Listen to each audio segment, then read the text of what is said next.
Okay, welcome to News from the Roots. Today is Monday, January 14th, 2019. I'm Avram Friedman. This is Mountain Stream TV, and we have Chelsea White with us today from down home, North Carolina. Thank you for having me. Thanks so much for being here again, Chelsea. Always a pleasure. Always great to have you here. Tell us what's going on with down home North Carolina now, and what are you working on? Oh my gosh, a little bit of everything. We just got back from a 2-week break for the holidays where we kind of did some recuperation and took a little bit of a rest and did some reflection, and so we're really excited about hopping into the new year. We haven't gotten together as a community yet in 2019, so our first meetings are actually coming up all this week and next week, and so for folks that are interested in learning about down home and maybe potentially becoming a new member, they can actually join us on Saturday the 26th of January for a new member orientation. That's going to take place at Cullowhee Baptist Church, which is on campus right next to the library at Western. And that's going to be at 3 o'clock on that Saturday. So folks are welcome to join us. But in the meantime, we've been working in both Haywood and Jackson County here in the far west on the issues that matter most to folks who are working and poor. And so that includes jobs and wages, affordable housing, healthcare, addiction, and we have working groups that are dedicated to all of those issues. And so I'm really excited because we have some really great opportunities to make a big impact on some of the highest priorities, especially healthcare and jobs and wages this year, given that we have now broken the supermajority in both chambers of our state legislature.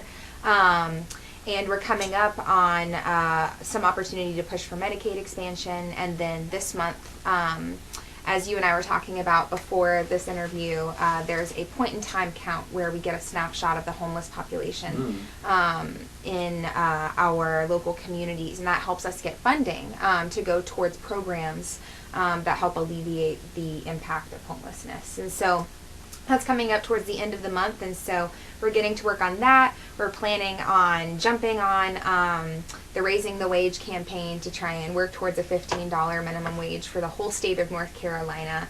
And then Medicaid expansion is going to be at the top of our list this year. We know that healthcare is a huge priority for our neighbors, for our working folks, for poor folks, and we have a really strong opportunity to expand Medicaid this year. So does down home do any direct lobbying? You'll go down and speak to legislators? Yep. This won't be the first year that we've done that. So we have done it in the past. Last year we took a trip to Raleigh to go talk to our legislators about raising the wage. So we have already done this once. Given last year it was in a little bit of a different climate, so we're hoping to have a better response this year. I personally spoke with my representative in the House, which is Representative Michelle Presnell, about my own experience being a low-wage worker, even with a college degree, and being hardworking, and trying to explain that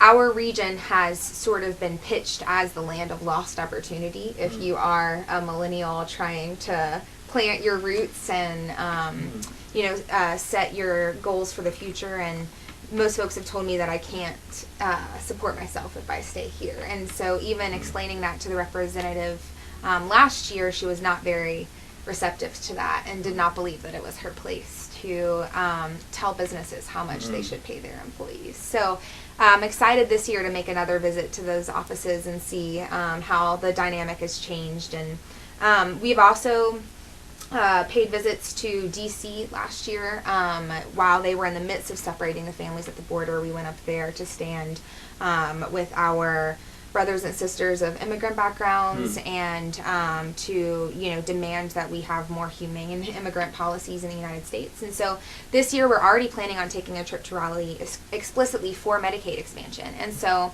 if folks have a personal story with their healthcare experience that they want to share with our representatives in Raleigh, we would absolutely love for those folks to come with us. We always make sure that all of the expenses are taken care of because we want every voice to be lifted up. So we make sure that transportation is provided. If we have to stay overnight for any reason, we'll take care of folks. And that Medicaid expansion lobby day is going to be February 27th. So we're coming up quick on that one. Just to get the word out there, we'd love for folks to join us. And we're going to be doing a teach-in where we're going to talk about that this Thursday. And that's going to be at 5 p.m. at St. John's Episcopal Church, which Here is in Silva. here in Silva, downtown, right across from City Lights Cafe. So it'll be a lobbying workshop, basically? It'll be talking about this statewide effort to expand Medicaid. So Down Home is not a lone wolf in this effort. We have partnered with a coalition of amazing, passionate organizations that want to see this through across the finish line. And so we actually have a guest coming to join us from the NC Justice Center that's going to kind of talk about what this statewide strategy is going to look like and how we fit in here locally. So you can anticipate that we're definitely going to be organizing some actions locally. We'll be doing things to inform the public of what a difference this could make in our community if we actually did pass clean Medicaid expansion. So hopefully we'll be doing some press conferences and stuff like that. It's great. I mean, I really commend you in doing that. Every year, my organization, the Canary Coalition, also does a lobbying day, at least one. We sometimes do two. Mm-hmm. And I think it's totally worthwhile. And, sometimes we run into people who are very discouraging and say, oh, what's the purpose, with the people who are in power now, you don't stand any chance. That misses the point, Mm-hmm. It's really important to keep your issues up front and to introduce legislators of all parties to the issues that are at hand. And as I think illustrated by the legislation that Bernie Sanders introduced in last year about the Stop Bezos bill, mm-hmm. You may remember, in which he demanded $15 an hour minimum wage. Well, Congress didn't act on it, but just the presence of that bill and the publicity it generated forced Amazon to raise their minimum wage to $15 an hour. That impacted hundreds of thousands of people, Mm-hmm. And so it's never a wasted effort when you do that. When you introduce a piece of legislation, it becomes a vehicle for public support. That's right. It's not just the legislators you're impacting. You're impacting the news media. You're impacting the public at large. Mm-hmm. And so it's really, really important for grassroots organizations to get involved in the legislative process, I believe. I absolutely agree. Yeah. And at Down Home, I mean, we believe, we have a whole plethora of strategies that we pull from so that we can make changes on these issues that I've named that are important to us. And elections are one of the tools in our tool belt, as is these lobbying visits. And so, last year we didn't get the reception that we wanted from the representatives in Raleigh when we visited them because they weren't aligned with us and our values, but we were able to get a raise for the employees of the town of Waynesville to a living wage. And so not all of our eggs are in the one basket, right? We know that we can't always count on the people in power to do, actually we know for a fact that if we don't step up, the people in power are not going to do what is right.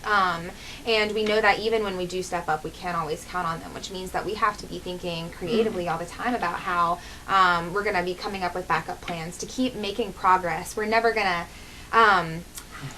live in utopia. We're always going to be on a journey for a better society, a better community. And so we've got to be thinking about how we can be making steps towards that better community, even if we're not getting the golden prize that we really want, right? And so, part of what we did too was we came up with a platform during the 2018 elections, and we interviewed many candidates and sat down with them and decided to get involved in races based on our values. And not every Democrat is aligned with our values, and there's definitely a whole lot of Republicans that aren't aligned with our values. But we recognize that at Down Home, we have to have people in positions of power that do agree with us, which means that if we sit the game out whenever these decisions are being made of who's going to represent us, then we're definitely going to have people in there who aren't going to be aligned with us. Yeah, then nobody is representing our views. Exactly. Yeah. Yeah. And I believe I have seen the difference that has been made by sharing your voice and lifting up your story. One of the most common arguments that is made by people in power is that if we want something to be done, then why aren't we saying anything about it, right? I've heard this in regards to the the gun regulation argument, especially, is that they're always hearing from like the NRA, but they aren't hearing from the or before it became a huge issue, they weren't hearing from the folks who believed that there should be more common sense gun regulation. And so if we aren't making our voices heard and saying, hey, no, we actually believe that Medicaid expansion should happen, or that the minimum wage should be $15 an hour, then they're not even going to consider it, because they're only going to be hearing from the business owners or from the people who are profiting off of keeping our wages low and keeping our healthcare costs high, right? No, that's completely, I completely agree with everything you just said. One thing about the $15 minimum wage, which I think is being overlooked a little bit by even the people who are promoting the $15 minimum wage, is that I think it needs to be coupled with the phrase indexed to inflation. Mm-hmm. Because by the time we get a $15 minimum wage, it may not be worth $15 That's right. anymore. Yeah. You know, and you know, we don't really know what inflation is going to bring in the future, and so I think it's important, as long as we're fighting that battle, that we make it into a permanent solution, not one that we have to fight every 5 years or every 2 years, you know, to keep up with inflation, just so that we understand. I mean, the principle is that workers aren't getting paid their fair share. That's right. Of you know, there's a lot of very wealthy people out there who have made money, and I have nothing against wealth. You know, I think people do deserve wealth for their ideas and for starting organizations and businesses, but the people who work to make their ideas, their dreams into reality, they deserve their fair share. They shouldn't be living in poverty. Yeah. You know, to make your dream a reality. You know, you can still become wealthy and pay your workers well. It doesn't mean you have to raise prices. It means you have to give a fair share of the profits to workers, you know. That's right. We are guaranteed the right to the pursuit of happiness in this country, so long as it doesn't impede on anyone else's right to the pursuit of happiness. And so I also agree. I'm like, hardworking folks deserve to be rewarded for their work, so I have nothing against wealth, but if your wealth is built on creating scarcity for others or impeding on the livelihood of others, then that is when it becomes problematic. And if you are paying folks poverty level paychecks, then your wealth is not You're moral creating wealth. a problem. Yeah, exactly. Yeah, because people only have so many hours in a day. It's not right for people to have to work more than one full-time job in order to make their ends meet. Yeah. You know, this is the wealthiest country in the history of the world. We just should not have people living in poverty. Yeah. And I think you bring up a good point. Like, when we're fighting for a living wage, we have to use that phrase, right? It's a living wage, and we have to be mindful of the fact that it's connected with so many other factors in life, right? Like, a living wage is different for someone who has health coverage as opposed to someone who doesn't have health coverage, right? A living wage has to be enough to ensure that a person can live a quality of life. So a living wage has to make sure that, you know, depending on if we don't have access to affordable housing, then a living wage is going to have to be higher for communities that don't have those resources available. So there's all of these factors that impact our livelihood, and when we're fighting for worker justice, I think you're exactly right. We can't just say, like, we want a $15 minimum wage. We have to say, no, we want, like, an equitable livelihood for folks who are it has to be sustainable, and it has to be, again, indexed to inflation, I think, is an important phrase, because, it's different. There, like you said, there are many factors, and it's kind of meaningless just to put that figure out there on its own without background information about whether or not health care is available, child care is available. Exactly, yeah. And all the other factors which impact how you can use the money that you earn and how far it goes. Yeah, it has to be something that sustains the life of families. That's right. Yeah. Yeah. So I want to move back a little bit to the issue of homelessness. We were talking before we went on the air about how prevalent the issue. I think even in rural communities like Haywood County and Jackson County, there is a real homeless issue. It's not just a few straggling individuals that are around, that are suffering from mental disability, although that is the case sometimes with homeless people. But there are a lot of homeless people throughout America, and down to Haywood County and Jackson County and Swain and Macon County, all the western North Carolina counties. Talk about the extent of homelessness a little bit, if you will. Yeah, well, and this is so related to the issue of living wages too, and especially for my generation, as we enter the workforce and we are working multiple jobs for insufficient wages and trying to find housing in areas that are being consistently gentrified, that we're being pushed out of, where we just can't afford places to live. Folks tend to underestimate the real extent of homelessness, or even of housing insecurity in rural areas, I think. I don't know the numbers exactly for Jackson County because I've been doing a lot of work in Haywood County, but in Haywood County alone, there are over 300 folks that are experiencing homelessness right now, and that is an incredibly high number. And there's a pattern where our rural communities are under-resourced, but I think this is an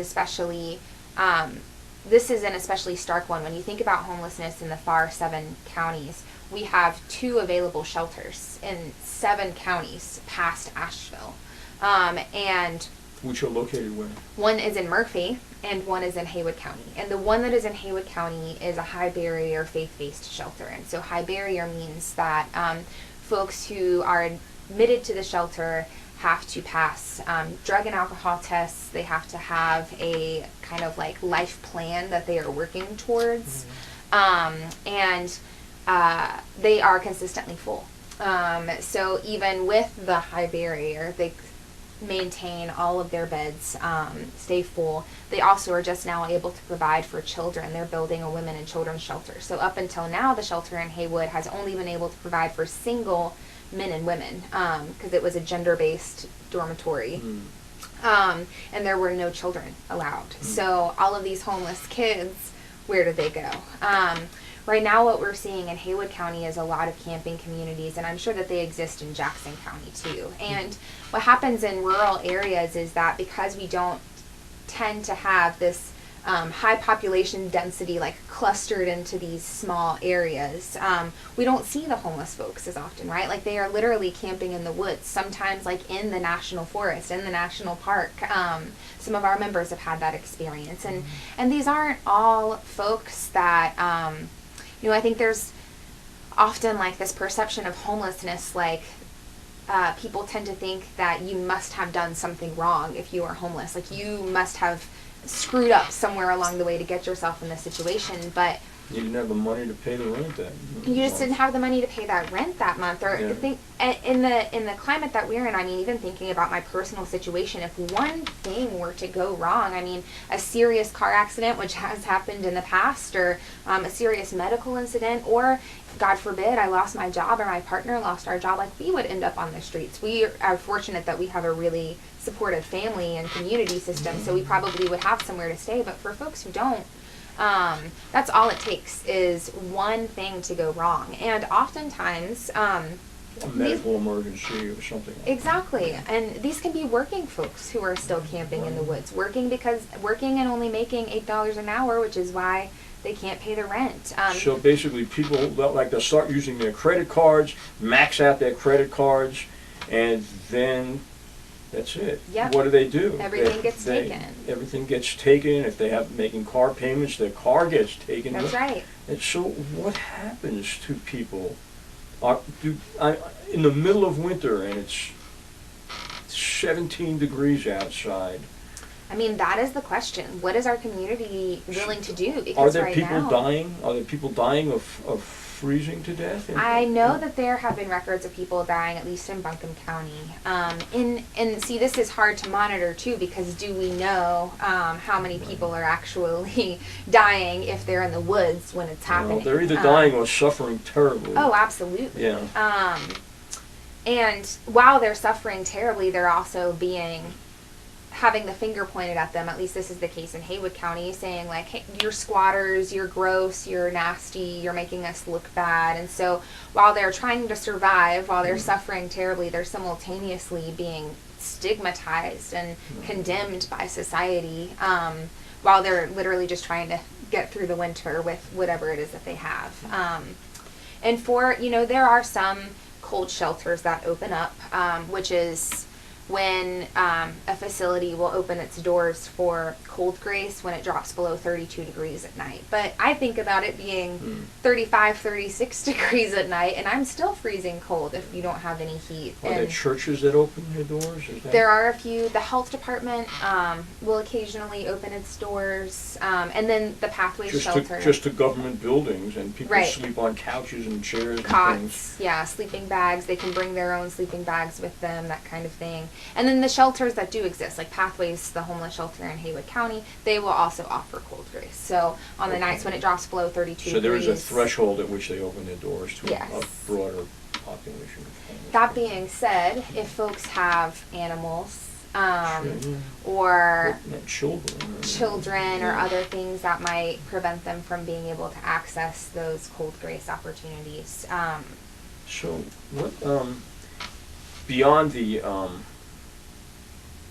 and maybe it's the wrong question. I mean, obviously the answer to this question is providing a living wage and more jobs to people, maybe by some big infrastructure process or something that creates jobs that people can have.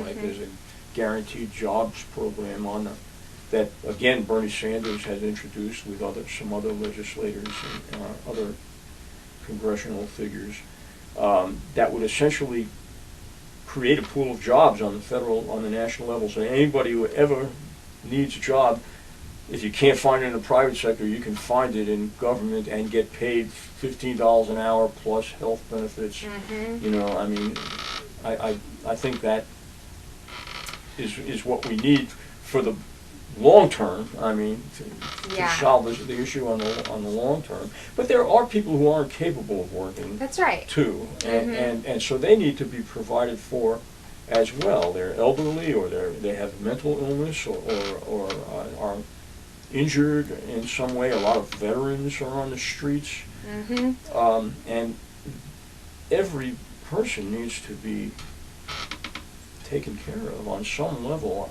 I mean, I think it's the responsibility of our society to do that as a humane modern society. I agree. As I think you were saying before, it's in one of the wealthiest countries in the world. There is no reason that any child should have to fall asleep without a roof over their head at night.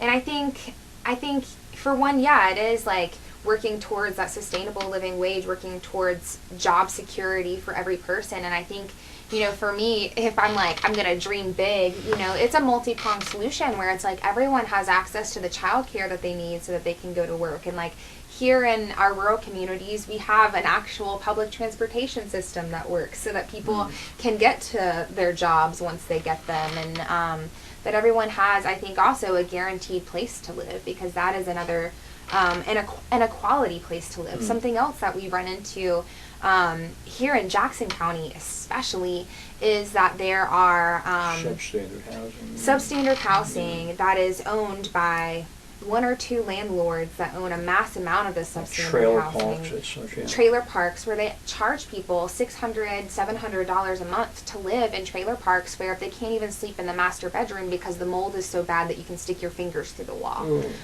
Or where the roof is leaking into the light fixture in the kitchen, so they can't even turn the light fixture on for risk of an electric shortage, or all of these things. And these are the living, I mean, at this point, these people are practically homeless, right? They're living in what could be the equivalent of shanty towns, right? But these are the housing conditions that our community has deemed acceptable. And so these are the questions that we have to ask ourselves. You're right. Like, where do these people go? What are we okay with people living in? And then when are we going to hold people accountable for saying, okay, if you're going to profit off of folks living on your property, if you're going to profit off of that, then you have to at least provide some kind of quality of living there, you know? Yeah. And it's so important that we come up with ways to do it. I mean, actual plans to offer, you know, that meet the scale of the problem. That's right. This is, you know, this is the same discussion we have on climate issues with the Canary Coalition. So there are groups out there and individuals and politicians that offer these partial solutions to climate change. You know, that, I'm sorry, it doesn't cut it. Yeah. You have to have a solution that meets the scale of the problem. It's like getting astronauts partially back from the moon, you know. Right. It doesn't work unless it comes all the way, you know. Yes. And I think we have to think in those terms. We have to have bold proposals, as Alexandria Ocasio-Cortez says, you know, AOC. Yes. Personal heroes. Yeah, my hero. One of my heroes, but yeah, and I do see hope, and I hope you do as well in what's happening, maybe as a result of the last election. But I think even that is just a reflection of the fact that the public is waking up. That's right. And thanks to the work of Down Home and other organizations who are out there. And I would hope the Canary Coalition as well. But thanks to grassroots efforts, people are beginning to wake up to the seriousness of these problems we're not beginning to face, but we are facing in more and more depth and intensity. Mm-hmm. And my only hope is that there's time. Yeah. Yeah. To address them, you know. And I think that, like you're saying, we have to have realistic proposals that address the scale, the scope of the problem, and we have to recognize that our proposals, all of these problems are so interconnected. When I think about environmental crisis, I think housing crisis, right? Like they are one and the same, and so I think we have to be thinking about, like, how are we creating proposals for a greener future in which we can all live without the fear of scarcity and without and with justice. And with justice. Economic justice that takes care of everybody and not just those who get wealthy from the process. Right. And that, again, that gives me great hope. The Green New Deal that's being offered right now, that speaks, in its title, it speaks to not only the climate crisis, but to economic justice. And the New Deal, as we had under FDR, Franklin Delano Roosevelt, in which the government stepped in and created a jobs program, you know, and a benefits program, Social Security, Medicare, you know, well, that came later, but it was an extension of that thought process, that type of program, and that mentality that we have to take care of everybody, basically.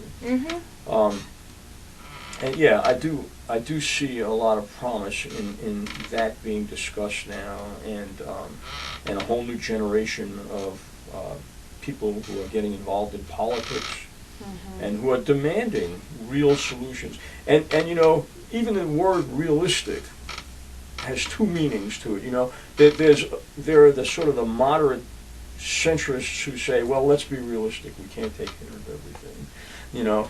And I say, no, let's be realistic in that we can't afford not to take care of everybody and really address this to its fullest extent. And, you know, like AOC says, you know, when we talk about Medicare for all, for instance, you know, some politicians say, well, be realistic, we can't do that. Well, no, she said, let's be realistic. We have to propose programs that will insure everybody, just like every other industrial country in the world does. Yes. And it's really unrealistic not to do that. And I think that's what we have to come to grips with. Absolutely. Yeah. Yeah. I don't think that we can, there will always be conflicting interests, but I don't think that we can afford to play it safe anymore. Like, I don't think that we can be timid about, like I was saying, it's dreaming big, right? But I don't think we can afford to not dream big anymore. That's right. And you know, and the question, you know, how can we pay for it? Well, when we go to war, nobody asks how we're going to pay for it. That's right. When they give a tax cut of $2 trillion to the top 1% of the population, that's right. They didn't ask how are we going to pay for it. When they bail out businesses that fail America. Right. When they bailed out the banking system. Yes. Nobody asked how are we going to pay for it. They just did it because they felt it had to be done. Well, that's right. This has to be done too. That's right. Yeah. That's right. And they're so good at convincing us that there's not enough to go around, right? But it just goes back to what you and I were saying about, like, wealth is not a bad thing. And wealth is possible while still making sure that there is equitable distribution of that wealth. Absolutely. And I think, you know, touching on AOC and being realistic, I think we have to be realistic and stop denying the outright consequences of the policies that we have chosen to be passing, right? I mean, Yes. when just going back to Medicaid expansion and our opportunity to pass this year, I'm saying it's an opportunity, but really it's been a severe injustice that we haven't passed it before now, especially to our rural communities. Our hospitals are seeing the impact of this as they are shutting down critical services, labor and delivery, palliative care, you know, and having to sell to for-profit industries or for-profit ownership instead of having our nonprofit medical community here to provide for us, because they haven't been able to depend on those Medicaid dollars that all of us have been paying and that have just been sent to other states. And I mean, this is a policy that would not only provide coverage for 500,000 North Carolinians, but would create, you know, more than 40,000 jobs in an industry that also here in rural North Carolina is one of the top 3 employing industries, is the healthcare industry. And you know, and there's whenever you even use the word redistribution, that it's like a hot button issue. That you know the government shouldn't be in the business of redistributing wealth. Well, the fact is there has been a vast redistribution of wealth in this country over the last 20 years, but it's gone from the bottom up. That's right. You know, like hospitals, for instance, used to be exclusively owned by nonprofit organizations or government. Mm-hmm. And now it's been privatized, and what's happening in order to maximize profits, they're closing hospitals that aren't as profitable, right, and leaving whole communities without those essential services. Labor and delivery, how can you leave Franklin without a labor and delivery section of the hospital? That's insane. That's right. That's right. You can be.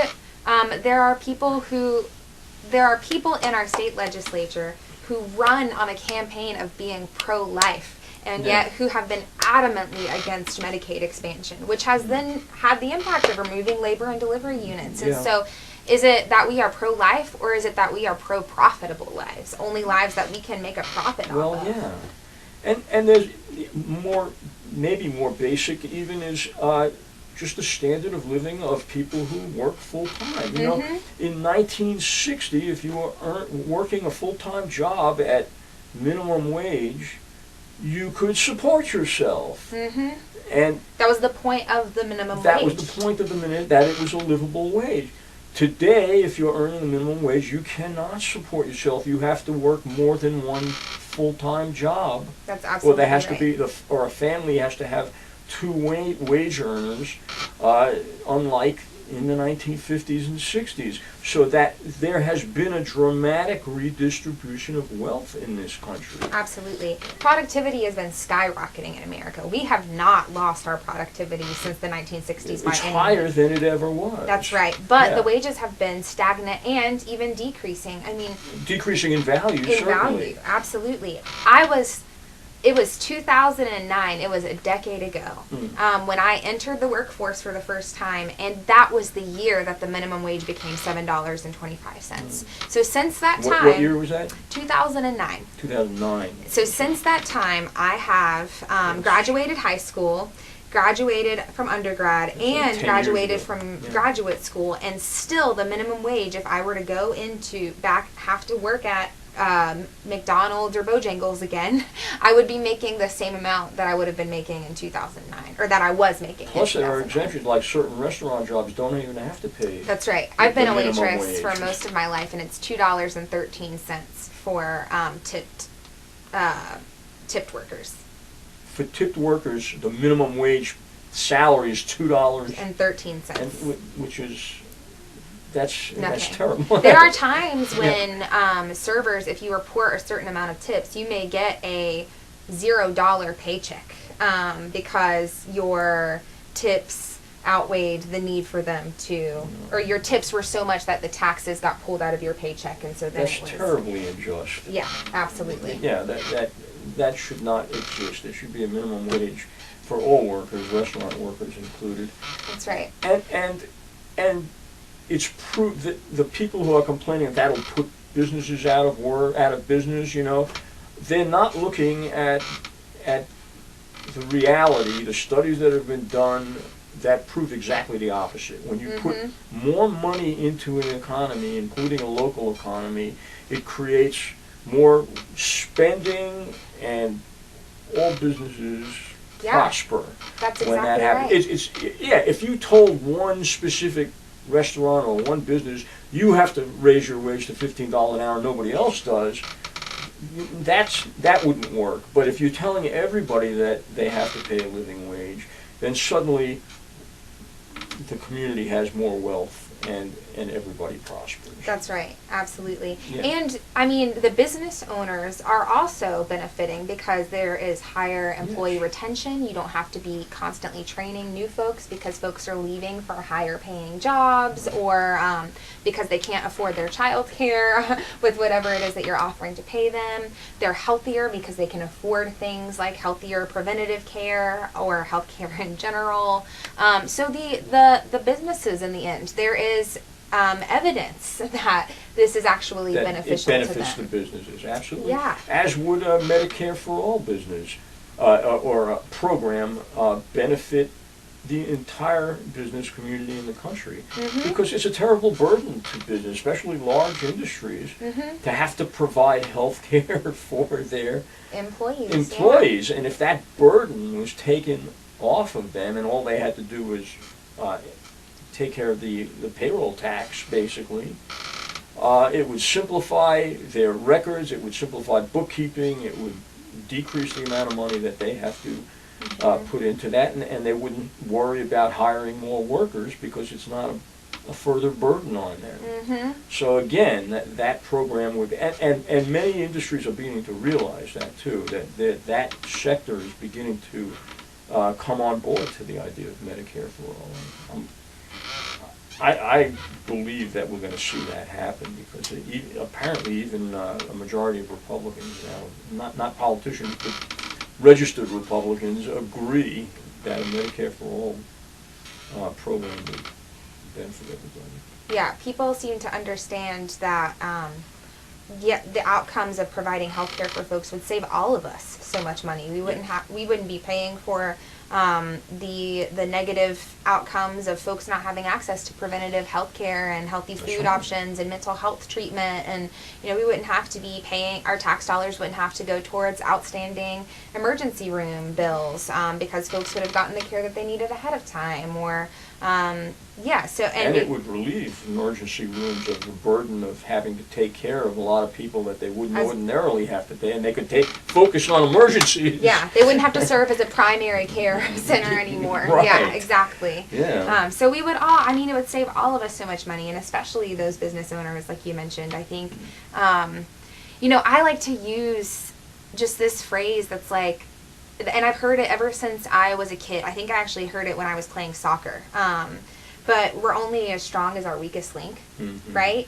And so if we allow any part of our society to be weak on purpose, and by being weak, I mean to not have the resources that they need to be their best, most productive selves, then we as a society are actually getting weaker because of that, because we can only be as strong as our weakest link. In the end, if folks, just because I have health care and you don't, I may be taken care of, but I'm still going to be exposed to any of the health issues that you might have to deal with because of your lack of health care. Right. Or if folks are homeless. I mean, one of the things that we're seeing in Haywood County right now is that now the town is impacted by the homeless population because they're having to deal with the trash that the homeless population puts off because they don't have anywhere to dispose of their garbage. They don't have a car to bring their garbage to and the dump, so the town is now becoming weaker because now they have to deal with this, where if they had provided the housing and if we had the resources for folks to take care of themselves, then we would be stronger in the long run. And so I think that if folks could start to think from that point of view and realize that, like, my survival is dependent on your survival. We are so interdependent, and we have been led to believe, there are these forces that try to separate people, divide them by race, by religion, by gender, by all of these false divisions. That's right. And ignoring the fact that ultimately we are so interdependent on each other. And our differences make us stronger. Humans are like puzzle pieces, I mean, Right. I have strengths in certain areas, but I have weaknesses in certain areas too. And that's why I need my neighbors. I need my community members to be able to fill in those gaps for me. Absolutely. Well, as always, this has been another enlightening conversation. Chelsea, is there anything else you want to tell us? How can people, again, get in touch with you and Down Home NC? Please tell us your contact information, your webpage. Yes. And again, repeat the upcoming events that people can participate in. Yeah, thank you so much. Okay, so plugging the events, would really love for folks to be a part of our Medicaid expansion campaign. So if you're just interested and you're not even sure that you want to commit to anything yet, that's fine. Come this Thursday, St. John's Episcopal Church, which is across from City Lights Cafe in downtown, and that's going to be at 5 o'clock. We're going to have a little teach-in, talk about what all is in the works, and maybe you can find a spot where you fit in. And especially if you have a story related to healthcare, we're going to be talking about our lobby visits, and this could be a really great time for you to lift up your voice to people in power and decision-making positions. So that is really important. And then our new member orientation, which is coming up at the end of the month on Saturday the 26th at Coley Baptist Church, right next to Hunter Library on Western's campus. And that is going to be a good opportunity for folks to come in, hear about the mission of Down Home, how we really got started and got to where we are now, and then hear about all of the many projects we have in the works in addition to the Medicaid expansion campaign that we have going on. And the last thing for January that I really want to push is, because we were talking about homelessness so much, is the point in time count. So every year HUD asks that all of the local communities, usually by county, do a point in time count where they catch a snapshot of the homeless population in the community. And so because we know the homeless population is so transient, there's no way to ever capture the exact number. But they do this count, unfortunately, on January 30th, which I say unfortunate because, as we all know, when it gets cold, we find places to stay, whether it's on a couch or, somewhere where we can bunk up for a little while. But it's coming up on January 30th, and so no matter where you live, your county will be doing this count. And so we need folks who are willing to volunteer in pairs to go out and do street outreach and try and reach homeless folks, or to be stationed at service areas, so places like the community table, or places where folks might go to eat or get some kind of service, so that they can do a drop-in count and be counted there. So community tables here in Jackson County, right, next to Poteet Park. Mm-hmm. Right. And so that'll be a spot. There might be a couple of other locations where folks can go, but they can contact me if they want to be a part of that effort, or if they want to come to any of these events. And so my contact information is, my phone number is 828-476-8189. It's okay for that. Again. Okay, 828-476-8189. It's okay to go public with that. You can text or call that number. And then you can find Down Home on Facebook. We have a statewide page, Down Home North Carolina, and then you can also find your local county specific page. So we have a Down Home Jackson County page and a Down Home Haywood County page. And you can email me, Chelsea, which is CHELSEA at downhomenc.org. Chelsea, thank you so much for coming down, and thank you for all your work. Yeah, thank you so much for having me, for helping get the word out about all of this, and for all that you do to help keep us informed about all of the work that's going on.